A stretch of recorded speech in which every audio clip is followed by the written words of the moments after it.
Հայտնի է, որ կան ավելի մեղմ և ագրեսիվ աղանդներ։ Ագրեսիվ աղանդներից են Եհովայի վկաները, որոնք հայտարարում են, որ ընդհանրապես դեմ են արյան փոխնարարկմանը, դեմ են նաև օրգանների փոխպատվաստմանը։ Հայտարարում են նաև, որ քաղաքականությամբ չեն զբաղվում։ Տարիներ առաջ հանդիպեցի մի ծերունու, որը Եհովայի վկա էր։ Հավանաբար այդ ժամանակ նոր էին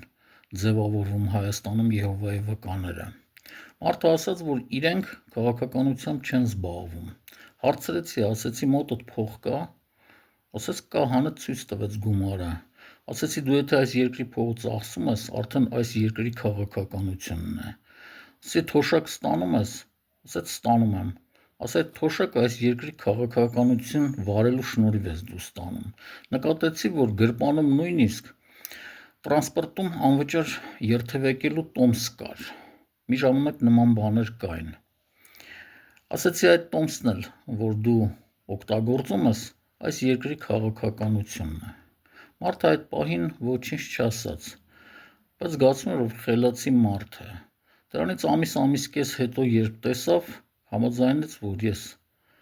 ճիշտ եմ և ասածներիս մեջ ճշմարտություն կա։ Հնարավոր չէ ապրել մի երկրում և քաղաքականությամբ ընդհանրապես չզբաղվել։